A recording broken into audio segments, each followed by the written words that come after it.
अस्सलाम वालेकुम नाज़रीन, मैं हूँ आपका होस्ट शाहिद। मैं आपको टेक आउटलाइन के एक और बहुत ही एक्साइटिंग एपिसोड में खुशामदीद कहता हूँ। नाज़रीन, आज हमारा टॉपिक है कि हम किस तरह चैट जीपीटी की एपीआईज़ को यूज़ करते हुए चैट जीपीटीज़ की फंक्शनैलिटी को अपनी वेबसाइट, अपने सॉफ्टवेयर में किस तरह इस्तेमाल कर सकते हैं। तो चलिए आज का हम अपना लेक्चर शुरू करते हैं।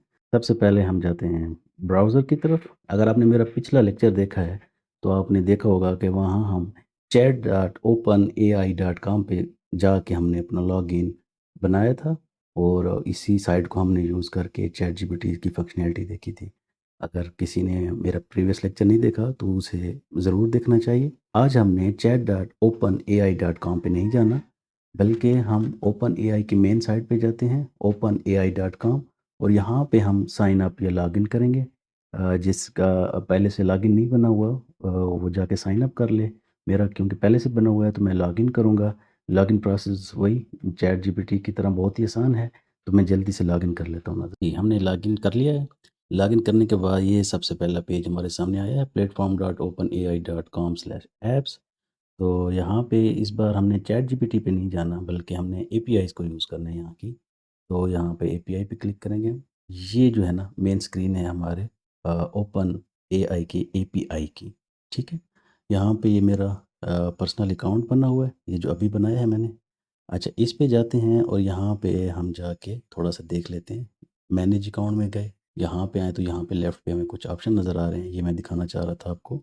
अच्छा, मैं आपको ये भी बताऊँ नाज़रीन, मैंने कुछ अर्सा पहले एक अकाउंट इसमें बनाया था, तो उस टाइम यहाँ पे शुरू में ये $18 तकरीबन हमें दे रहे थे। अभी इन्होंने कम करके उसको $5 कर दिया है। जब आप फ्री अकाउंट बनाते हैं, तो वो आपको कुछ डॉलर आपके अकाउंट में डाल देते हैं बाय डिफ़ॉल्ट, और आपका ये जो फ्री अकाउंट है, वो 3-4 महीने तक ही ओपन रहता है। उसके बाद आप इसकी एपीआईज़ को यूज़ नहीं कर सकते, बल्कि आपको पे करना पड़ता है। तो ये भी बताना यहाँ पे ज़रूरी है कि जो फ्री वर्ज़न है, ये फ्री फॉरएवर नहीं है। अच्छा, यहाँ पे आते हैं तो ये हमारे पास कुछ मॉडल लिखे हुए हैं, कुछ आरपीएम और टीपीएम।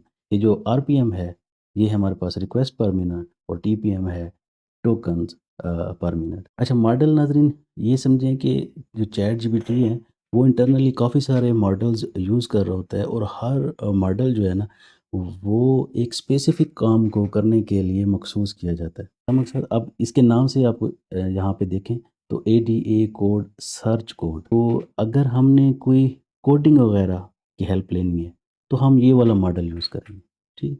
और नीचे देखें, कोड, सर्च, टेक्स्ट। इस तरह हमने कोई अपनी ह्यूमन लैंग्वेज में इससे कोई हेल्प लेनी है।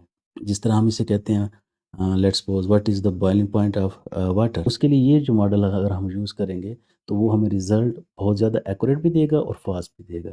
इसी तरह ये देखें, ऐड अ सर्च डॉक्यूमेंट है।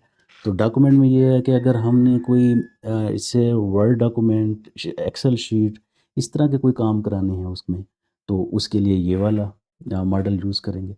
तो ये डिफरेंट मॉडल्स हैं और उनकी अपनी लिमिटेशंस हैं, रिक्वेस्ट पर मिनट की भी और टोकन्स पर मिनट की भी। रिक्वेस्ट पर मिनट तो ईज़ी टू अंडरस्टैंड है कि जब भी हम इसे कोई क्यूरी करते हैं, हम उसे रिक्वेस्ट कहते हैं।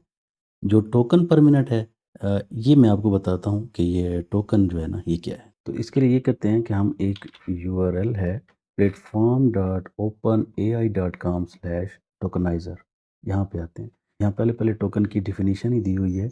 The GPT family of model process text using tokens which are common sequence of characters found in text. तो जो कॉमन सीक्वेंस ऑफ कैरेक्टर्स होते हैं, वो एक टोकन के तौर पे काउंट करता है चैट जीपीटी। इसकी एग्जांपल हम देख लेते हैं। लेट्स सपोज एक सिंपल सा वर्ड मैं यहाँ पे लिख लेता हूँ, व्हाट इज टोकनाइजर। ये मैंने एक टेक्स्ट लिखा है। तो अब इसमें 3 वर्ड हैं, व्हाट इज टोकनाइजर। लेकिन उसने अब यहाँ पे देखें तो टोकन उसने 4 काउंट किए हैं। 4 क्यों? व्हाट का उसने 1 टोकन बनाया, इसका 1 टोकन बनाया, और टोकनाइजर का वर्ड एक है, उससे उसने 2 टोकन काउंट किए हैं। टोकन एक अलग वर्ड है और आइज़र उसने अलग कर दिया। ठीक। तो जो common sequence of character found in a tag, ये जो उसकी डेफिनेशन लिखी है, उसका ये मतलब।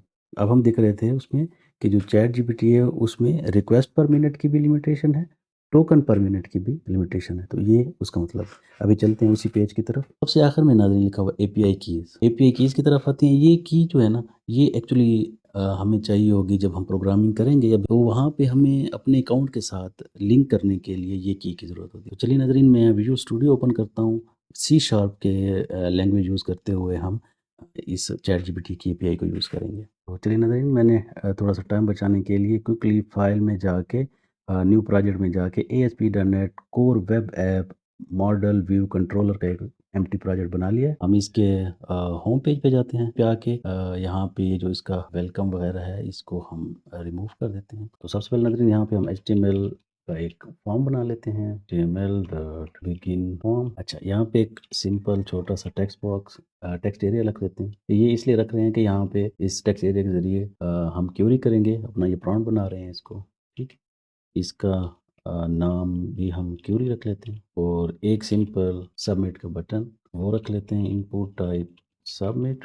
और जो इसका रिज़ल्ट आएगा उसको डिस्प्ले करने के लिए व्यू बैग में डिस्प्ले कर देते हैं। ये जो रिस्पांस आएगा वो हम इसमें शो कर लेंगे। चला के भी देख लेते हैं। ये देखिए, थोड़ी सी फार्मेटिंग में कर लेता हूँ। फार्मेटिंग के लिए मैंने ये किया था कि एक छोटा सा फार्मेटिंग का कोड मैंने पहले से लेके रख दिया ताकि क्विकली हम फार्मेटिंग में टाइम वेस्ट ना करें। अच्छा, अभी हमने ये टेक्स्ट एरिया जो है ना, ये भी कंटेनर में डाल दिया है। ये एक बटन है और ये हमने व्यू बैक रिस्पॉन्स भी एक कंटेनर में डाला। जी नाज़रीन, तो ये हमारा पेज छोटा-सा बन गया है। ये हमारे पास टेक्स्ट एरिया है, यहाँ पे हम क्वेरी करेंगे, सबमिट पे क्लिक करेंगे और नीचे यहाँ पे रिस्पॉन्स आएगा इसका, ठीक है? छोटा-सा हमने पेज बना लिया है। अब चलते हैं हम एक्चुअल कोडिंग की तरफ। अभी हम चले जाते हैं इंडेक्स के कंट्रोलर पे। ये हमारे पास इंडेक्स एक्शन है, इसमें हम जो है ना पोस्ट एट्रीब्यूट लगा लेते हैं ताकि जब पेज जो सबमिट बटन पे क्लिक करें तो वो यहाँ पे आ जाए, ठीक। यहाँ पे मॉडल तो मैं नॉर्मली हम मॉडल वगैरह दे रहे होते हैं। मॉडल नहीं है क्योंकि ये मॉडल से बाइंड नहीं किया हुआ मैंने। क्या होगा यहाँ पे, ये जो हमारा नाम है क्यूरी, ये जो है ना पास हो रहा होगा इसको, ठीक। तो वही हम यहाँ पे ले आते हैं क्यूरी, ठीक है।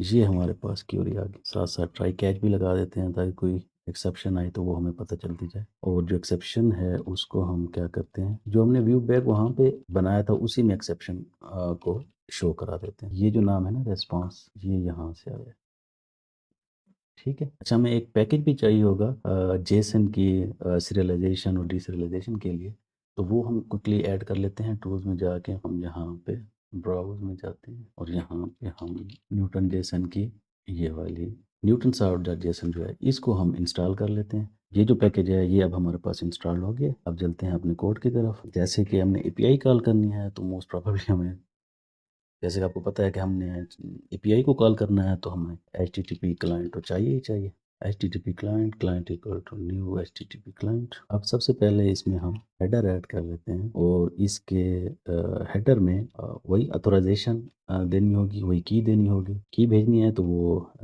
बेरर के थ्रू हम भेजेंगे। ये नॉर्मल प्रोसीजर है किसी भी थर्ड पार्टी की एपीआई को कॉल करने का। आई होप कि आप लोगों ने इसको यूज़ किया हुआ होगा। बेरर लिख दें और स्पेस दे के यहाँ पे आपने एपीआई की देनी है। यहाँ से एपीआई कीज़ जो है ना हमने गेट करनी है। ये मैंने कुछ यूज़ की हुई हैं। तो अभी हम यहाँ पे देखें क्रिएट न्यू सीक्रेट की, इस पे क्लिक कर दें। क्रिएट सीक्रेट की पे प्रेस किया तो ये की जनरेट हो गई, ठीक है। चलें, मैंने वो की यहाँ पे पेस्ट कर दी, ठीक है। इस एपीआई की को जो हमने पैरामीटर सेंड करने हैं वो देखते हैं वो कौन-कौन से हैं और कैसे देंगे, ठीक है। फॉर पैरामीटर्स इक्वल टू और इसको पैरामीटर कौन से चाहिए वो मैं आपको बताता हूँ। हम अपने ब्राउज़र में जाते हैं तो यहाँ पे देखें नाज़रीन, ये जो है ना ये उसके पैरामीटर्स हैं कि इसको एक मॉडल चाहिए, इसको मैसेजेस का पैरामीटर चाहिए और मैसेज का पैरामीटर एक अरे की शक्ल में है इसके अंदर। ये देखें रोल, यूज़र और कंटेंट ये दिया जा रहा है। अब यहाँ पे रोल देखें, सिस्टम, यूज़र, असिस्टेंट और यूज़र, ये 3 किस्म के रोल आ रहे हैं, सिस्टम, यूज़र और असिस्टेंट। तो सिस्टम ऑप्शनल है। ऐसा समझ लें कि जो पहला मैसेज आ रहा होता है वो चैट जीपीटी का, वो एज ए सिस्टम रोल पे आ रहा होता है। फिर नॉर्मली कन्वर्सेशन जो चैट जीपीटी और यूज़र के दरमियान होती है, जब यूज़र को क्यूरी करता है तो यहाँ पे रोल यूज़र हो जाता है। जो चैट जीपीटी हमें रिस्पॉन्ड बैक करती है उसमें रोल असिस्टेंट मेंशन किया हुआ होता है, ठीक है।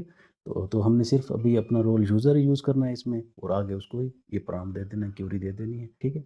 तो ये हमारे पास मॉडल, मैसेजेस और ये जो है ना एंड पॉइंट जो है ये पुरानी चैट जीपीटी के वर्जन के लिए 2020-2022 के लिए और न्यूअर मॉडल के लिए चैट जीपीटी 4, जीपीटी 3.5 टर्बो ये मॉडल दिए गए हैं। तो हम यही ChatGPT 3.5 टर्बो जो नया है इसी को यूज़ करेंगे और ये वाला एंड पॉइंट यूज़ करेंगे। तो क्विकली देखते हैं नाज़रीन कि हम किस तरह करते हैं। अच्छा, यहाँ पे मैंने वो जो पैरामीटर्स हैं खुद से कॉपी कर लिए हैं पहले से ही, ताकि हम अपना थोड़ा-सा टाइम बचा सकें। इसमें देखें वही मैंने मॉडल दिया हुआ है GPT 3.5 टर्बो, मैसेज वही रोल यूज़र के दे दिया और कंटेंट हमारे पास। ये जो क्वेरी आ रही है हमारे पास पैरामीटर वही हम इसको पास कर देंगे। अब इन पैरामीटर्स को हमने बताना है एपीआई को कि ये जेसन के फॉर्मेट में है। तो उसके लिए और कंटेंट इज़ इक्वल टू, ठीक है, न्यू स्ट्रिंग कंटेंट और इसमें पैरामीटर तो ये हमने पैरामीटर दे दिया और इनकोडिंग UTF-8 और जो इसका फॉर्मेटिंग है ये एप्लीकेशन स्लैश जेसन। ये एक नॉर्मल स्टैंडर्ड वे है कि हम पैरामीटर किस फॉर्मेट में इसको सेंड कर रहे हैं। ये हमारे पास पैरामीटर की सेटिंग हो गई। अब नाज़रीन हमने इसको डायरेक्टली कॉल करना है, ठीक है? तो हम इसको कॉल करते हैं TTP response message equal to client dot host post async, ठीक है? अब यहाँ पे हमने क्या देना है, इसको एंड पॉइंट देना है, ठीक है? एंड पॉइंट कहाँ पे है वो हम अपने ब्राउज़र में देखते हैं, ठीक है? यहाँ पे जो एंड पॉइंट है यही वाला हमने यूज़ करना है। इसको कॉपी कर लेते हैं इधर से। ये हमने एंड पॉइंट यहाँ पे कॉपी कर लिया और यहाँ पे इसको वही जो हमने ऊपर पैरामीटर वाला कंटेंट बनाया था वो पास कर दिया। क्योंकि यहाँ पे अवेट यूज़ हुआ है तो ये एसिंक हो जाएगा नाजरीन, और यहाँ पे हमने इसकी थोड़ी सी फिक्सिंग कर लेनी है। चलें, ये हमारे पास अब HTTP का रिस्पांस आ गया है। हम इसको स्ट्रिंग में कन्वर्ट कर देते हैं, ठीक है? जो response equal await await message dot content dot read as string async। चलिए नजरिन, ये हमारे पास रिस्पांस तो आ चुका है, लेकिन अगर हम ब्राउज़र में जाएं और इसका रिस्पांस देखें तो रिस्पांस जो है हमारा वो कुछ इस शक्ल का आ रहा होगा। ये रिस्पांस है। अब रिस्पांस में तो ये देखें बहुत कुछ चॉइस और फिनिश रीजन और बहुत कुछ साथ में डेटा आ रहा है। हमें जो इसका रिस्पांस चाहिए वो ये वाला चाहिए। ये रिस्पांस एक्चुअली हमें चाहिए होगा, ठीक है? और ये क्या है, ये कंटेंट है, कंटेंट के ऊपर मैसेज और यहाँ पे चॉइसेस के अंदर मैसेज के अंदर कंटेंट, ठीक है? तो हमने इस तरह इसको डीसीरियलाइज करके जेसन के ऑब्जेक्ट में और ये डेटा हमने गेट करना है। तो देखें कैसे करते हैं। एक वेरिएबल लेट्स सपोज डेटा का बना लेते हैं और उसमें जेसन कन्वर्ट डॉट डीसीरियलाइज ऑब्जेक्ट, और क्योंकि हमारे पास कोई मॉडल वगैरह तो नहीं है इसलिए हम उसको डायनामिक में ही कन्वर्ट करेंगे और इसके अंदर वही रिस्पांस जो स्ट्रिंग है वो हमने पास कर दिया। और इसको हम कहाँ पे शो करना चाहते हैं, जो हमने व्यू बैक वहाँ पे बनाया था, मैं भी व्यू बैक डॉट रिस्पांस। अब इसमें देखें वो डेटा डॉट वही सीक्वेंस हमने याद रखना है। चॉइसेस अरे में थे तो choices of zero dot message dot content, और ये कह रहा है कि ये नल हो सकता है तो हम इसमें इस तरह इसकी फिक्सिंग करते हैं। तो ये हमारा नाज़रीन प्रोग्राम कंप्लीट हो गया है। अब क्विकली इसको टेस्ट करते हैं। ये नाज़रीन ये है हमारा पेज। यहाँ पे हम इसको पहले ट्राई कर देते हैं, कोई भी क्वेश्चन करते हैं। Let's suppose what is the boiling point of what, छोटा सा क्वेश्चन कर दिया हमने इससे। सबमिट एंड देखते हैं कि हमारे पास एपीआई रिस्पांस क्या लाती है। ज़बरदस्त, किस तरह ज़बरदस्त चैट जीपीटी हमारे पेज के अंदर इंटीग्रेट हो गई है। क्विकली छोटा सा सवाल और कर देते हैं वेरीफाई करने के लिए। What is the capital city of America? And yes, great. हमारी जो चैट जीपीटी की एपीआई है वो बिल्कुल परफेक्ट काम कर रही है। तो ये था नाजरीन आज का प्रोग्राम। आपने देखा किस तरह हमने चैट जीपीटी की फंक्शनैलिटी को अपनी वेबसाइट के अंदर इंटीग्रेट कर लिया। और मैं उम्मीद करता हूँ आपको ये लेक्चर पसंद आया होगा, और अगर ये आपको पसंद आया तो इसको लाइक करें, सब्सक्राइब करें और अपने दोस्तों के साथ शेयर भी करें, ताकि किस तरह के मज़ीद अच्छी अच्छी वीडियो मैं आप तक पहुँचा सकूँ। मेरी अगली आने वाली वीडियो तक मुझे दीजिएगा इजाज़त। अपना ख्याल रखिएगा। अल्लाह हाफिज़।